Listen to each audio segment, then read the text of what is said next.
ካሌብና ደሊላ በስተመጨረሻም በሐዘን ተቃጠሉ። የኤልሳን እናት ቤዛ ያለምንም ሐዘንና ያለምንም ምክንያት በመርዝ ድፍት አደረገቻት። ኤልሳ እጅጉን በጣም በሐዘን እየተቃጠለችና እያለቀሰች የምትሆነው በሙሉ ግራ ገባት።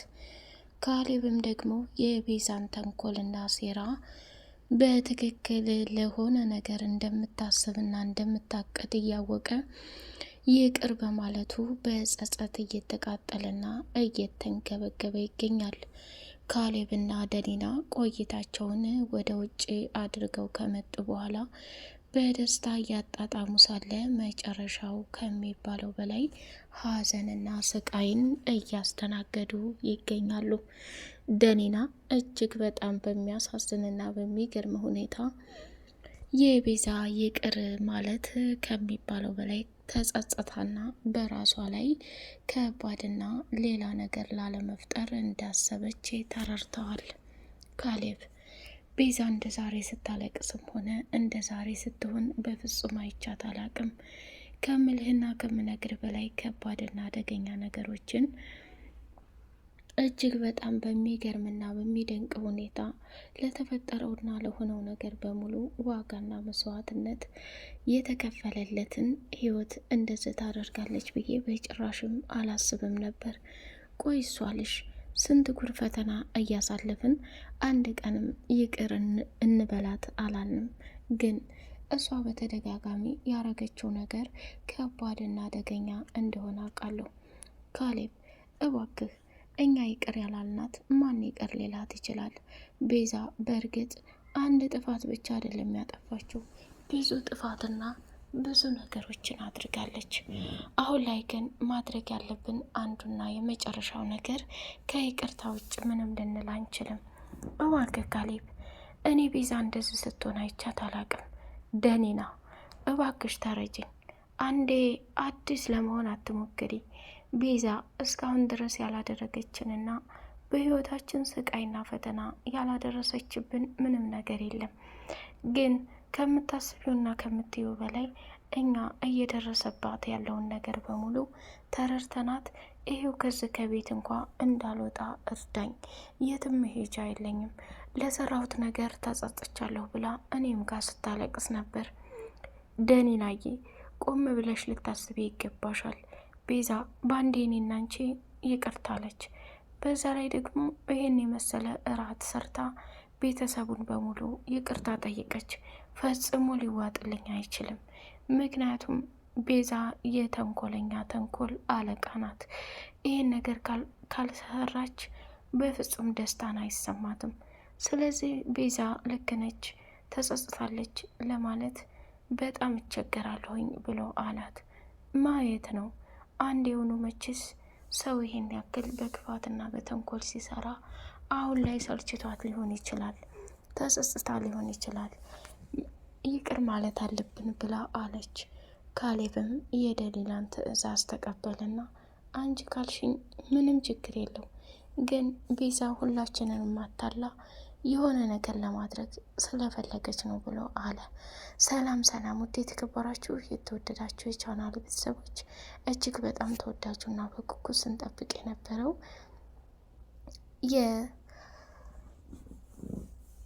የደሊላ ድራማ እንደቀጠለ ይገኛል። ቻናሉን ላይክ፣ ሰብስክራይብ እያደረጋችሁ ለምታበረታቱኝ በጣም አድርጌ አመሰግናለሁ። የኔ ውድ ካሌብና ደሊላ በስተመጨረሻ ደስ የሚል ጊዜና ፍቅር እያሳለፉ ይገኛሉ።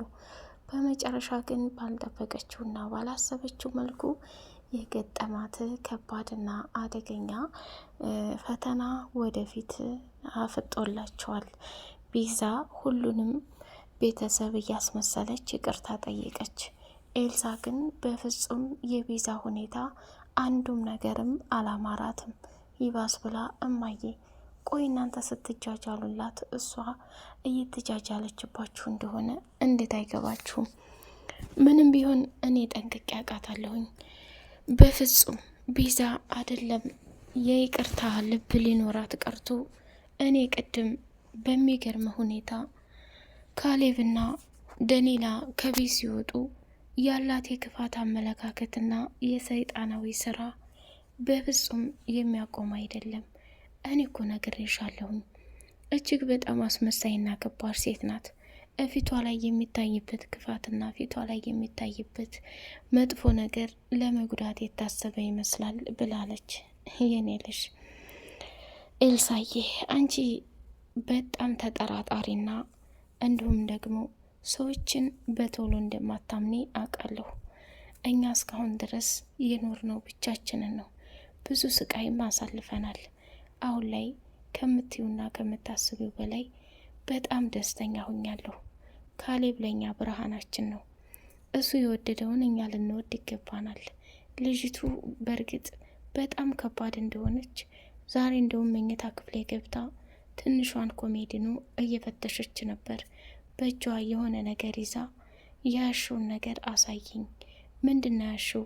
እኔ ክፍል በዚህ በጠዋት ምን ትሰሪያለሽ ብዬ ብጠይቃት እሷ ክፍሉን ለማስተካከልና እንዲሁም ደግሞ ሌላ ምንም ነገር እንደማትፈልግ አድርጋ ነው ያሳየችኝ። ግን የሆነ ነገር አድርጋ እንደሄደች ግልጽ ነው።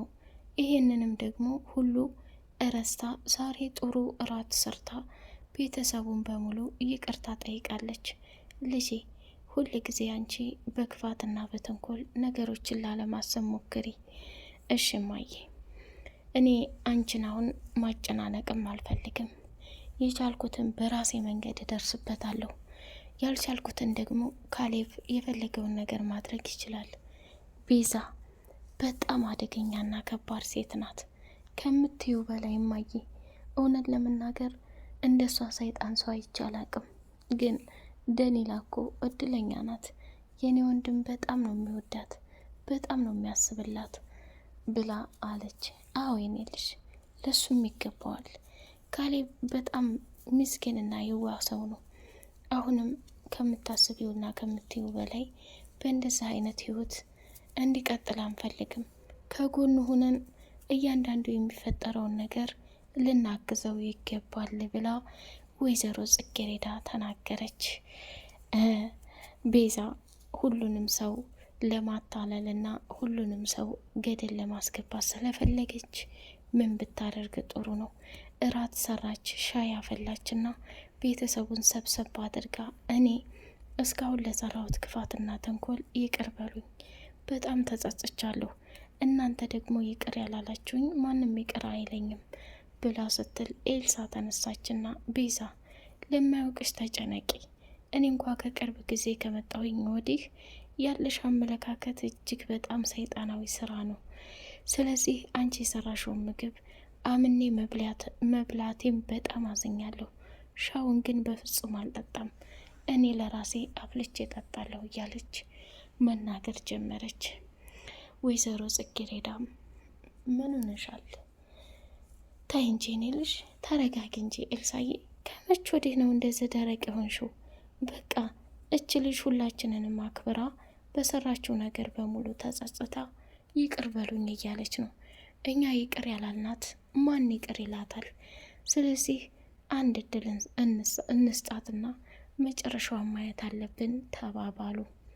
ቤዛም ከካሌብ ክፍል ገብታ እዛ ቤት ለተወሰነ ጊዜ መኖር እንደምትፈልግ አሊያም ደግሞ ከጊዜ በኋላ ራስህ ከአሁን በኋላ ያንተን ደስታ ነው የምፈልገው፣ የፍች ጥያቄም መፈጸም ትችላለህ ብላ ስትለው እውነት ይህን የተናገረችው ቤዛ ናት እንዴ ብሎ በጣም ተገረመ፣ ተደነቀ።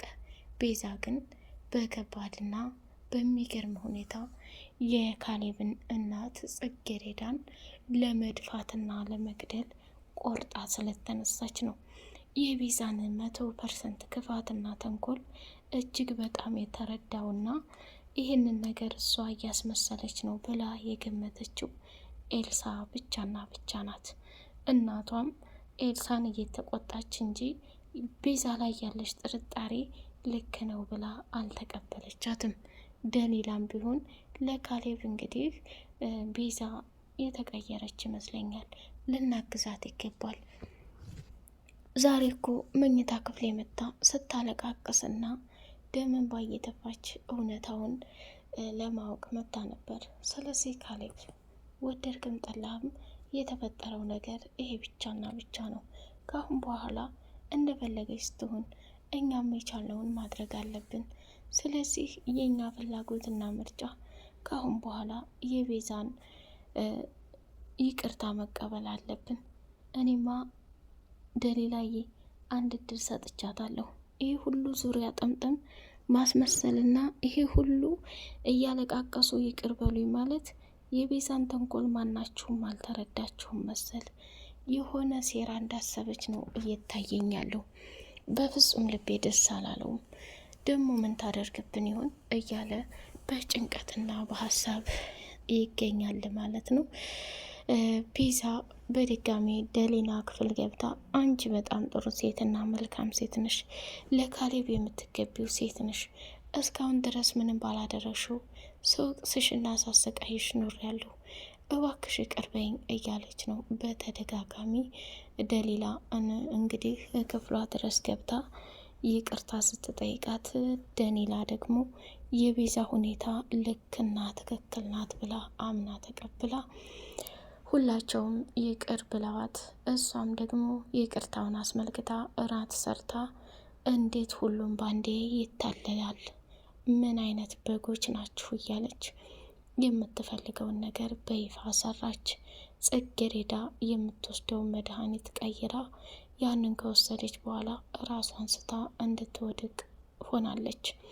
ካሌብ እጅጉን በጣም እየተጸጸተና ደኒላም ከሚባለው በላይ ሰውን ማመን ይህን ያክል ጉደኛ ናት ወይ? ይህን ያክል አደገኛ ናት ወይ? እኔ እኮ ይህን ያክል ርቀት ትሄዳለች ብዬ በፍጹም አላሰብኩም ነበር። ይህ ቤዛ ተንኮልስ የባሰ ነው። ይህ ቤዛ ሴራስ እጅግ በጣም ያሳዝናል እያለች እንግዲህ በውስጧ በከባድ ሁኔታ በሀዘን ትቃጠላለች ማለት ነው። ኤልሳም እናቷን ወደ መኝታ ክፍል አስገብታ እያወራቻትና ስለ ቤዛ ይቅር ማለት እያስመሰለች መሆኑን 100% ተጠራጥራ ኤልሳ ለእናቷ እየነገረቻት ነበር። በመጨረሻም እናቷ አትጠራጠሪ፣ እኔ አሁን ውስጤ በጣም ተረብሿል፣ ራሴንም እያዞረኝ ነው፣ ልተኛ መድኃኒቱ ነው መሰል ብላ ተኝታለች። ከተኛች በኋላ የወሰደችው መድኃኒት ቤዛ ስለቀየረችው እጅግ በጣም በሚያሳዝንና ልብ በሚሰብር በዛው የካሌብ እናት ባላሰበችውና ባልጠበቀችው መንገድ ከባድ ሁኔታ ላይ ሆና ትገኛለች። ኤልሳም በጸጸት ተቃጠለች። ካሌብና ደሊላም እንደዚህ አይነት አረመኔና ከባድ ሴት በህይወታችን አይተናናቅም እያሉ አለቀሱ። ቀጣይ ፓርት እስከምንገናኝ ሰላማችሁ ብስት ይበልልኝ።